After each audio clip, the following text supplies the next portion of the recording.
Welcome to Mr. Sleep Story. Close your eyes, relax your mind, and let the rhythm of my voice carry you to a faraway lands.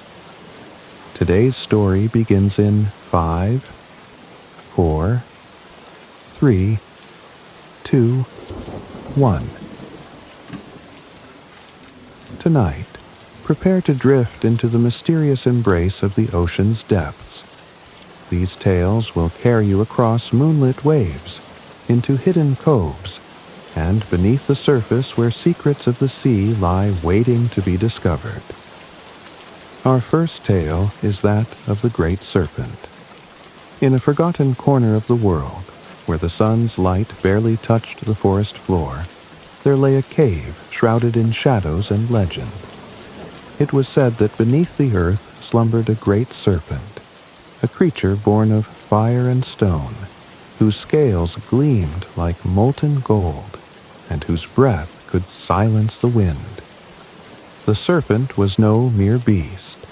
It was a guardian of an ancient treasure, a pool of water said to hold the essence of life itself. For generations, the serpent's presence cast a long shadow over the nearby village. The elders warned children never to venture too far, never to gaze too long at the forest's edge, for fear the serpent would awaken. Yet the tales it inspired were too tantalizing to resist. They spoke of riches beyond measure and the power to command life and death. Many had sought the treasure, but none returned. Among the villagers was a young man named Eric, whose heart burned not with greed, but with questions. He had heard the serpent's legend since he was a boy, and often wondered if the great beast was real, or if it was a tale spun to keep the curious at bay. When the drought came and the village's crops withered, Eric decided to find out for himself. If the stories of the life-giving water were true, it could save them all. Armed only with a torch and a dagger, Eric set out under the pale light of a crescent moon. The forest loomed around him, its ancient trees standing like silent sentinels. The air grew cooler as he ventured deeper, and soon he found the mouth of the serpent's cave, a gaping void that exhaled a faint, otherworldly chill. His torch flickered, its flame casting dancing shadows on the jagged walls as he stepped inside. The cave seemed alive, its tunnels winding unpredictably like veins through the earth. Strange symbols etched into the stone glowed faintly, as if guiding him forward. The air grew thick, charged with an unnatural energy, and Eric felt the weight of unseen eyes watching his every move. At last, he reached a vast cavern, and there, atop a mound of treasure that shimmered like starlight, lay the serpent. It was colossal, its body coiled in endless loops of golden scales that seemed to ripple with their own inner fire. Its eyes, like twin suns, pierced the darkness and locked onto Eric. When it spoke, its voice was a low, resonant hiss that seemed to echo from the depths of the earth itself. "Why have you come, mortal?" the serpent asked. "Do you seek the riches I guard, as the foolish ones before you?" Eric swallowed hard, but his voice did not falter. "I seek not riches, great serpent, but the water of life. My village is dying, and I would save them if I can." The serpent's gaze narrowed, its coils shifting like restless tides. "The water is not for the unworthy. Speak then. Why should I entrust it to you?" Eric hesitated, but he knew honesty was his only weapon. "I can offer no proof of worthiness but my intent. I do not seek glory or power, only to help those who depend on me." The serpent uncoiled slightly, revealing a glimmering pool of water at the heart of the treasure. Its surface shimmered like liquid light, and the air round it seemed to hum with life. "The water holds great power," the serpent said. but power is a blade that cuts both ways. To claim it, you must answer my questions and prove your heart is pure." The serpent's riddles were as ancient as the stones of the earth, their answers woven with truths about sacrifice, greed, and the balance of life. Eric's mind raced, but his answers came not from cunning, but from his humble understanding of the world. With each answer, the serpent's eyes grew softer, until at last it lowered its massive head. "You have passed," it said, its voice like a distant thunderstorm retreating. "Take only what you need, and remember, the greatest treasures are not those you can hold in your hands." Eric dipped a single vial into the pool, its contents glowing faintly in the dim light. As he turned to leave, he felt the serpent's gaze follow him. Though it did not speak, he knew he had earned its respect. When Eric returned to the village, the water's magic revived the dying crops and healed the sick. He told no one of the treasure or the serpent's lair, for he understood the dangers of greed. The serpent's legend lived on, but now it was whispered with awe and reverence, its true nature known only to Eric.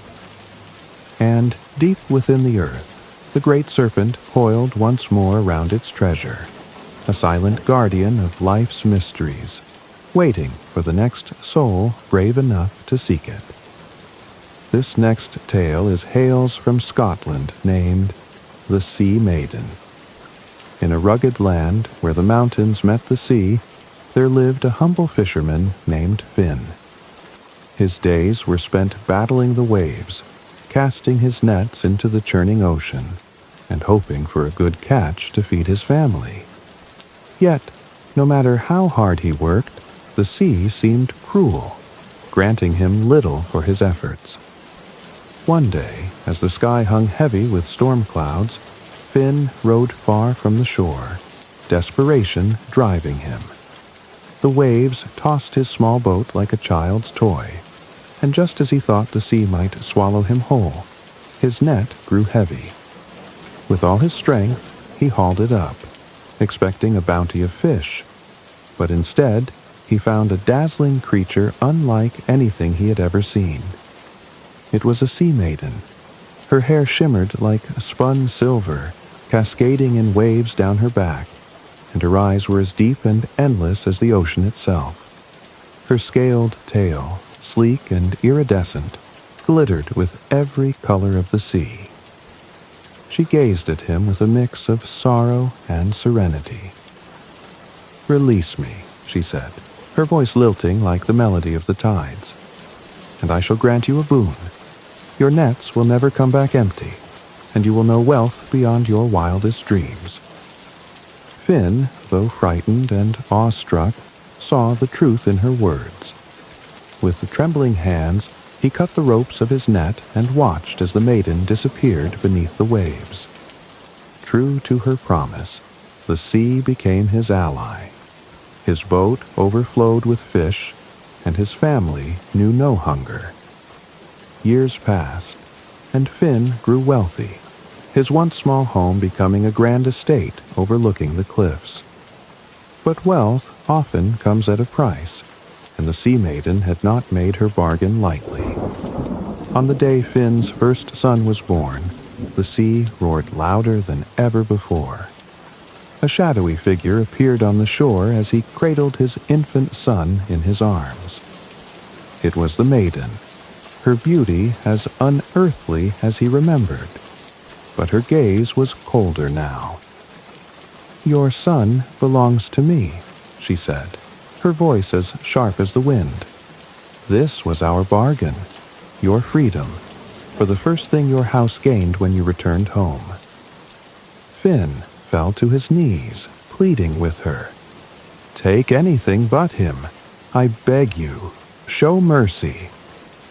The maiden's eyes softened, but her tone remained firm. "I am no monster, fisherman. I will not claim the boy now. Raise him well, for when he comes of age, I shall return." Years passed, and the boy, who was named Cairn, grew into a handsome and courageous young man. His hair was dark as storm clouds, and his eyes gleamed with a spark of adventure. Yet there was always an air of mystery about him, as if the sea had marked him from birth. Finn never spoke of the bargain, but Cairn often dreamed of a silver-haired maiden calling to him from the waves. On Cairn's 18th birthday, the Sea Maiden appeared again. She emerged from the ocean beneath a blood-red sunset, her presence radiant and foreboding. Cairn, who had long felt a strange connection to the sea, was drawn to her immediately. "I have come for you," she said, her voice both a command and a caress. "Your life belongs to the sea." Finn tried to intervene, confessing the bargain he had made, but Cairn stopped him. "This is my fate," he said, his voice steady. "I will go." The maiden led Cairn to the edge of the cliffs where the waves crashed violently below. She told him of his destiny, to serve as a guardian of the sea, protecting its treasures and punishing those who exploited its bounty. Her silver hair shimmered like moonlight on water as she spoke, her presence both terrifying and mesmerizing. "But you are not yet ready," she said, her eyes softening. "To prove yourself, you must face the trials of the deep." Without another word, she plunged into the ocean, and Cairn followed. The water enveloped him like a second skin, and as he descended, the world above faded away. He saw wonders that defied imagination. Forests of coral glowing with an eerie light, great whales singing mournful songs, and sunken ships guarded by shadows that moved like wraiths. The trials tested his strength, courage, and heart. He faced beasts with razor-sharp teeth, currents that sought to drag him into oblivion, and illusions that tempted him with false promises. Through it all, Cairn remained steadfast, guided by the memory of his family and the strange, haunting beauty of the Sea Maiden. When he emerged from the trials, the maiden awaited him in a palace of crystal and pearl. "You have proven yourself," she said, her voice full of both pride and sorrow. "But know this, the sea is both a giver and a taker. You are bound to it now, as I am. Your life is no longer your own." Cairn returned to his village only once, his form changed by the sea's magic. His eyes now shone like liquid silver, and his movements carried the grace of the waves. He bid farewell to his family, his voice calm yet filled with an unspoken sadness. Then he turned back to the ocean where the maiden waited, her silhouette framed by the endless horizon. Some say Cairn became a legend of the sea, a guardian whose presence could be felt in every wave and storm. Others believe he and the Sea Maiden became one, their fates forever entwined in the mysteries of the deep. And so, the tale of the Sea Maiden and the fisherman's son lives on, whispered by the winds and sung by the waves, a story of bargains, destiny, and the eternal pull of the sea. Now for a story that is truly magical. The Snail and the Whale. Once upon a time, in a quiet corner of a bustling rock pool, there lived a tiny snail with an enormous dream. She was no ordinary snail. Her heart was filled with wanderlust, and she longed to see the great, wide world beyond her little patch of seaweed and sand. Each day, she watched the waves roll in and out, carrying whispers of far-off places she could only imagine. Her fellow snails were content with their small world, happy to cling to the rocks and nibble on algae. But the tiny snail yearned for more. One day, inspired by her longing, she etched a message on a smooth rock with her silvery trail.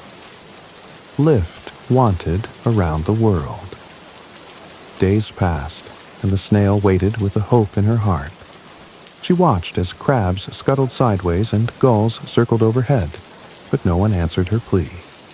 Her dreams began to feel as unreachable as the distant horizon.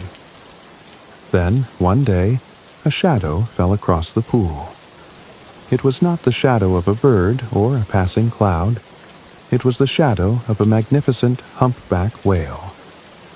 The whale glided closer, his skin gleaming like wet onyx under the sun. His massive tail sliced through the water with effortless grace, sending ripples dancing across the rock pool. He lowered his great head, and his deep voice rumbled like distant thunder. "Little snail," the whale said, "I've seen your message. I'll be your lift. Climb aboard, and I'll show you the wonders of the world." The snail's heart leapt with joy as she crawled onto the whale's shiny tail, and together they set off into the vast ocean. The snail clung tightly as the whale carried her to places she had only dreamed of. Their journey began in the open sea, where the water stretched endlessly, reflecting the changing colors of the sky. They swam beneath clouds tinged pink and gold by the setting sun, and through moonlit waters where the surface glittered like 1,000 tiny stars. The first marvel they encountered was a frozen kingdom in the far north. Towering icebergs rose from the water like castles of crystal, their edges glowing blue and white under the pale sunlight. Seals barked playfully on the ice floes, while penguins waddled and dove into the icy depths. The snail marveled at the shimmering ice as the whale weaved through narrow passages, his movements slow and careful. "It's like a world of glass," the snail whispered, her tiny voice filled with awe. From the icy north, they traveled to warmer waters, where the sea brimmed with life and color. They swam through vibrant coral reefs that stretched as far as the eye could see. The coral branches were painted in hues of fiery orange, soft lavender, and emerald green, and schools of fish darted between them like living rainbows.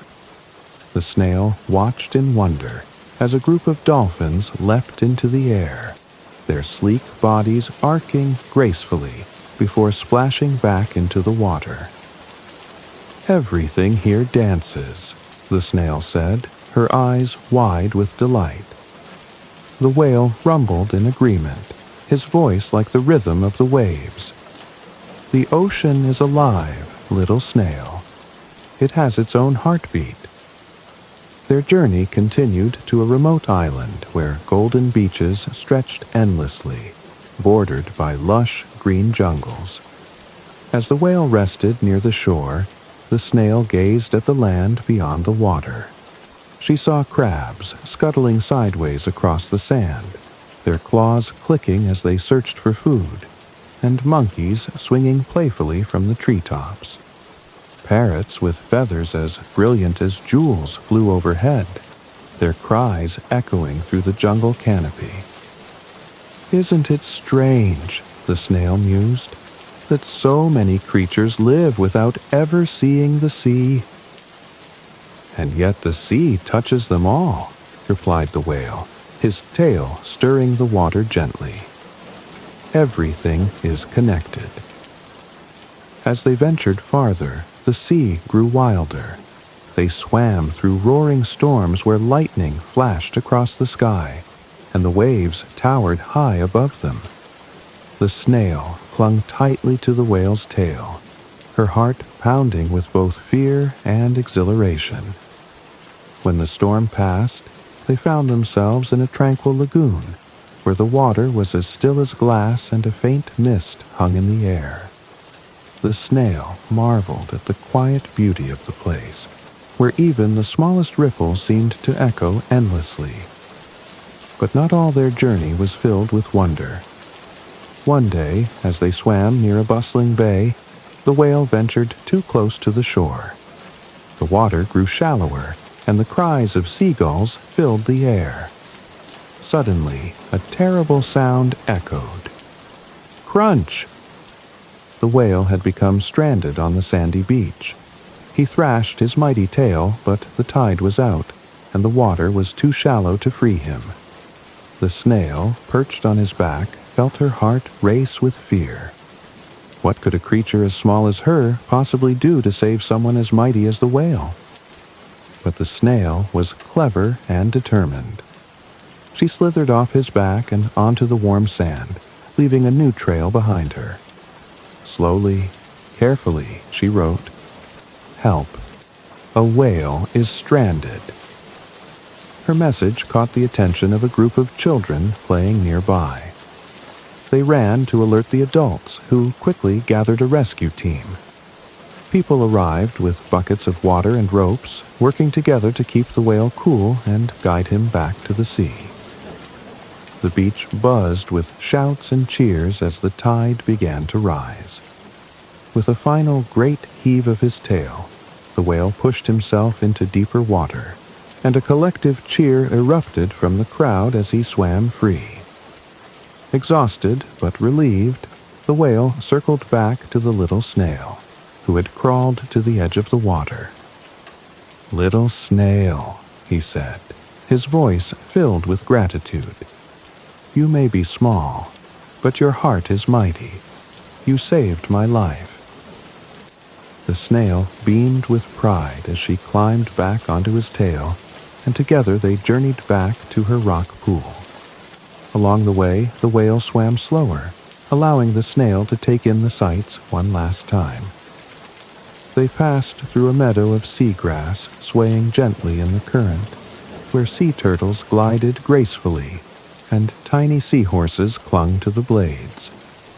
They followed the path of a pod of orcas, their sleek, black and white bodies cutting through the water like shadows. When they arrived at the rock pool, the other snails gathered around, eager to hear about her adventures. The little snail, who once felt so small and insignificant, now had stories to tell of icebergs, beaches, coral reefs, and the courage it took to save her friend. Her tales filled the rock pool with wonder, inspiring even the most timid snails to dream a little bigger. And though the whale eventually swam away to continue his journey, the snail carried a piece of their adventure in her heart. She would often gaze out at the horizon, her dreams no longer bound by the rocks she called home. And so, the tale of the snail and the whale became a story of friendship, bravery, and the truth that no matter how small you feel, you can make a big difference in the world. Our next tale is the timeless classic of Moby Dick. The sea called to me, not as a friend, but as a restless spirit yearning to pull me into its cold embrace. I was weary of the land, with its ceaseless monotony and its suffocating rules, and so I turned to the ocean, a place of chaos and mystery. I became Ishmael, a name I chose as much to hide my past as to mark my new beginning. The harbors of Nantucket were shrouded in mist when I arrived, the salt air heavy with the smell of brine and decay. Ships loomed like ghosts at the docks, their masts reaching into the gray sky like skeletal fingers. Among them was the Pequod, a ship both majestic and ominous. Its hull was darkened by years of salt and storms, its timbers groaning under the weight of untold stories.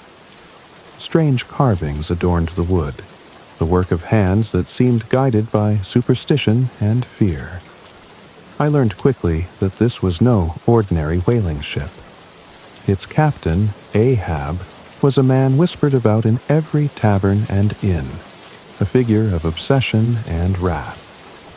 When I first saw him, he was standing at the helm, a shadow against the fading light of the harbor.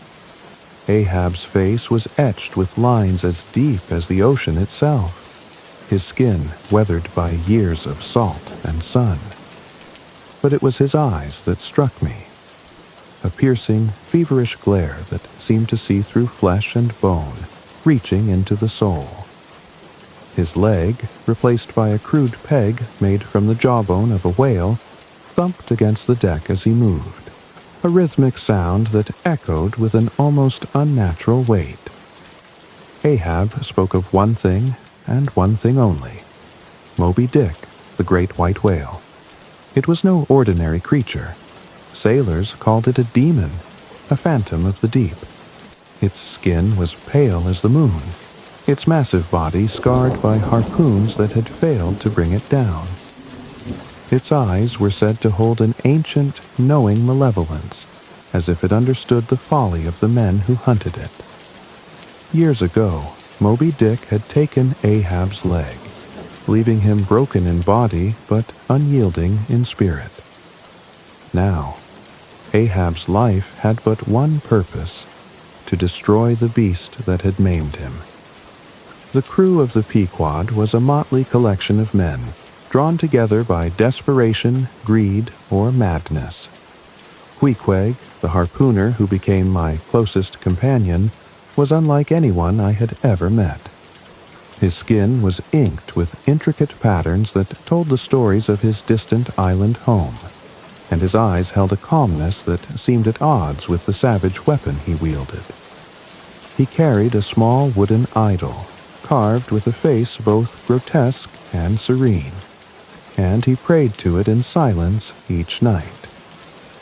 As we set sail, the land faded behind us, swallowed by the endless expanse of gray water. The sea was not a place of tranquility. It was a living, breathing thing, shifting and restless, its surface concealing depths that no man could truly fathom. Storms rolled in with little warning, their winds howling like banshees as waves rose like mountains, threatening to swallow the ship whole. The crew worked tirelessly, their faces etched with exhaustion and fear, their hands raw from the ropes. We hunted whales, massive leviathans that breached the surface with a force that shook the sea. The hunts were brutal and bloody, the water turning crimson as harpoons flew, and the creatures thrashed in their final moments. But no matter how many whales we killed, it was never enough for Ahab. His gaze remained fixed on the horizon, searching for the pale specter that haunted his dreams. The nights were the worst. The ocean became a black void, its surface reflecting the cold light of the stars. The creaking of the ship was a constant reminder of our fragility, a wooden vessel adrift in an unforgiving abyss. The men whispered stories of Moby Dick in hushed tones, their words laced with fear and awe. They spoke of ships crushed beneath its massive tail, of men swallowed by its jaws, of its seeming invincibility. Some began to believe that Ahab's quest was cursed, that the whale was no mere animal, but an incarnation of nature's wrath. Then, one fateful day, the lookout's cry shattered the oppressive silence. "There she blows." All eyes turned to the horizon, where a great white form breached the surface, its body glistening like polished bone in the sunlight. Moby Dick had found us. Ahab's face twisted into a mask of rage and triumph. The crew scrambled to lower the boats, their movements frantic as the whale's massive tail slammed into the water, sending waves rippling outward. The chase began, the Pequod surging forward as if possessed by Ahab's fury. The harpoons flew, their sharp tips piercing the air, but Moby Dick was no ordinary prey. It moved with a power that defied nature, its massive body carving through the sea with effortless grace. The whale turned on us, its jaws snapping with a force that could splinter bone and wood alike. It slammed into the Pequod, the impact reverberating through the ship as men were thrown into the sea. Ahab, undeterred, lashed himself to the harpoon's rope, his eyes blazing with a madness that consumed him. He hurled his harpoon, the weapon embedding itself in the whale's flesh. But Moby Dick would not be conquered. With a final, thunderous crash, the whale struck the Pequod, splintering its hull. The ship began to sink, the water rushing in as the crew scrambled to save themselves. Ahab, still bound to the whale, disappeared beneath the waves, his cries swallowed by the ocean. I was thrown clear of the wreckage, clinging to a wooden coffin that Queequeg had carved earlier in the voyage, a dark reminder of the death that seemed to follow us. As the sea calmed, I drifted alone, the silence broken only by the faint sound of the waves. Moby Dick was gone, its pale form vanishing into the depths, leaving behind only wreckage and the memory of its terrible power. Days passed before I was found by a passing ship, the sole survivor of the Pequod. I returned to land with a story that no one could truly understand, a tale of obsession, vengeance, and the unrelenting force of nature. Ahab's pursuit of Moby Dick had been more than a hunt. It was a battle between man and the infinite, a struggle that could only end in destruction. And so, the sea remains, vast and unknowable, its depths holding secrets that no man can conquer. Moby Dick, the great white whale, swims on, a specter of the ocean, a reminder of the folly of those who dare challenge the untamed. Our final tale of tonight will be the story of the Makara. Before the oceans were charted and the stars named, there existed a creature of such beauty and power that it blurred the lines between reality and myth. The Makara, guardian of the sea's secrets, swam in the depths where light dared not venture. Its form was a wondrous blend of creatures. Its scales shimmered like moonlight on water. Its curling tail moved with the grace of a serpent, and its tusked head bore the majesty of an elephant. Where the Makara swam, the seas thrived, sparkling with vitality and mystery. But its presence was not without warning, for those who sought to plunder the ocean's treasures without respect would meet its wrath. The Makara's legend was whispered in the coastal villages, its name spoken with both awe and fear. Fishermen told tales of its shadow passing beneath their boats, the water trembling as if in reverence. Yet, like all great legends, there were always those who doubted, dismissing the Makara as a story to keep children from wandering too far into the waves. One such man was Kavi, a merchant known for his insatiable greed. Kavi was no ordinary trader. His eyes gleamed with the hunger for wealth, and his ambitions stretched farther than the horizon. He had heard the stories of the Makara, but what captivated him most was the pearl it was said to guard. This pearl, so radiant it could light the darkest night, was believed to be hidden deep within the ocean.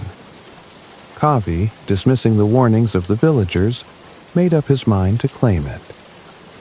The sea is but a vast storehouse for the bold, Kavi declared one evening in a crowded tavern. The Makara is no guardian, just a tale spun by cowards too afraid to reach for greatness. The villagers exchanged uneasy glances, but said nothing. That night, as the stars spread like a glittering net over the dark waters, Kavi prepared his ship. The vessel was sturdy, its hull reinforced for distant journeys, and its sails carried the bold symbol of a roaring lion. He hired a crew of sailors, men lured by the promise of riches, though their faces grew pale at the mention of the Makara. With the tide's pull and the moon as their guide, they set sail into the unknown. The first days of the voyage were serene. The sea was a mirror, reflecting skies of endless blue. Dolphins leaped playfully alongside the ship, their sleek bodies catching the sunlight, while seabirds called overhead, their cries a melody of freedom. Kavi stood at the bow, his gaze fixed on the horizon. "This is where fortune waits," he said to himself, his voice brimming with anticipation. But as they ventured farther, the sea began to change. The waters grew darker, as if ink had spilled into their depths, and the waves no longer lapped gently but rolled with a restless energy. Strange shapes moved beneath the surface, fleeting shadows that seemed to watch the ship's every move. The crew grew uneasy, whispering prayers to gods they had long forgotten. One evening, just as the sun dipped below the horizon, painting the sky in fiery reds and golds, the ship reached a coral reef. It was unlike any the sailors had seen before. The coral glowed faintly, its colors shifting like an aurora beneath the waves, violet melting into emerald, gold blending into sapphire. Schools of fish swirled in mesmerizing patterns, their scales shimmering like precious gems. And at the heart of this radiant garden lay a clam, its shell larger than a man and carved with patterns that seemed both natural and divine. From within the clam came a soft, otherworldly glow, the pearl. It was more beautiful than Kavi had ever imagined, a perfect sphere of light that seemed to pulse gently as if alive. For a moment, even his greedy heart hesitated, awed by the sight before him.